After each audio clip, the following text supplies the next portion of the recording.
Sasa nataka tuone ukuu wa Mungu katika hiyo sabuni. Uone ukuu. Pokea hiyo neema ya kuona ukuu wa Mungu. Wote wakashangaa wakiona ukuu wa Mungu. Nataka sasa ukafanye jambo moja hapa. Hii somo naenda kupatia. Wote wakashangaa wakiona ukuu. Sasa wewe unaangalia vizuri ili uone ukuu wa Mungu. Wakashangaa wakiona ukuu wa Mungu. Wote wakiona nini? Ukuu wa Mungu. Unaanza leo. Ukuu wa Mungu lazima uonekane.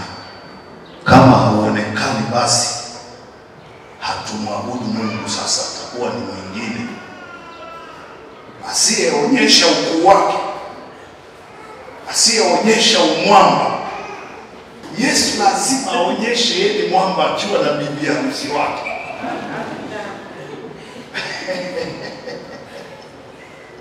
Si ndio Bwana? Tunamuita Bwana.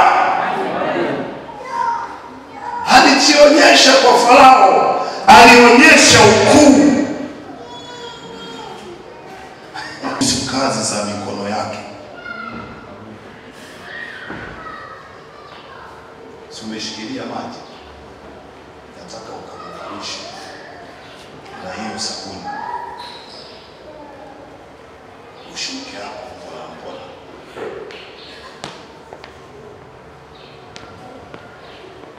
Wewe utakuwa unamwagilia maji kidogo kwenye mikono kwa ajili ya hiyo sabuni. Tunataka tuone ukuu wa Mungu.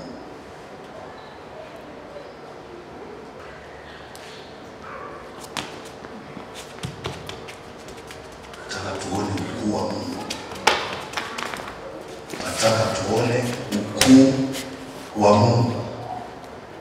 Endelea kujipaka hiyo sabuni kwenye mikono yako na kwenye uso wako. Kila walivyokuchafua nyota yako ikang'aa. Mwingine anasema si ningekuwa mimi, na mimi najiuliza hivyo. Kwa nini usiwe wewe? Iwe imebeba ukuu wa Mungu. Hali ya kushuka kibiashara kwenye mikono yako.